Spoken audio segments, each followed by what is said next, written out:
2 Chronicles 26. Uzziah rules in Judah.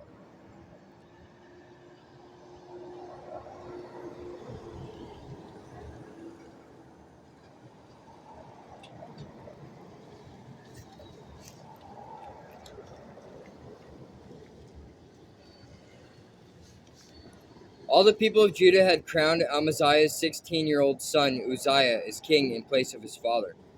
After his father's death, Uzziah rebuilt the town of Elath and restored it to Judah. Uzziah was 16 years old when he became king, and he reigned in Jerusalem 52 years. His mother was Jecoliah from Jerusalem. He did what was pleasing in the Lord's sight, just as his father Amaziah had done. Uzziah sought God during the days of Zechariah, who taught him to fear God. And as long as the king sought guidance from the Lord, God gave him success.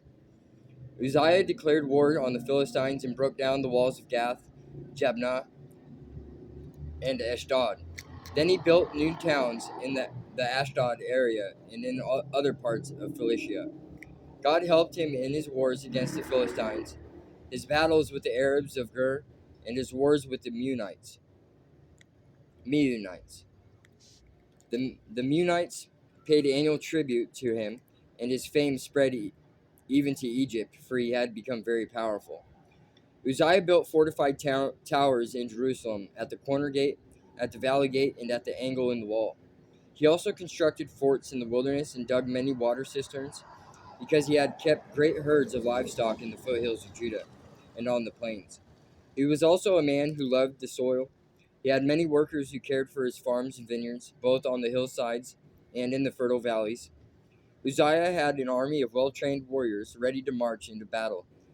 Unit by unit, this army had been mustered and organized by Jeiel, the secretary of the army, and his assistant Maaseiah.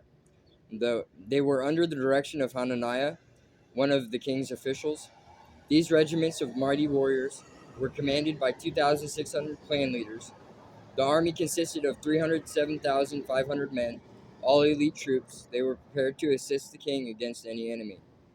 Uzziah provided the entire army with shields, spears, helmets, coats of mail, bows, and sling stones, and he built structures on the walls of Jerusalem, designed by experts to protect those who shot arrows and hurled large stones from the towers and the corners of the wall.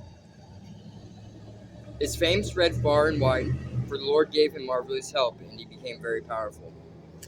Uzziah's sin and punishment.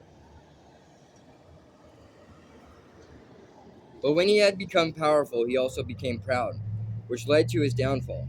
He sinned against the Lord his God by entering the sanctuary of the Lord's temple and personally burning incense on the incense altar.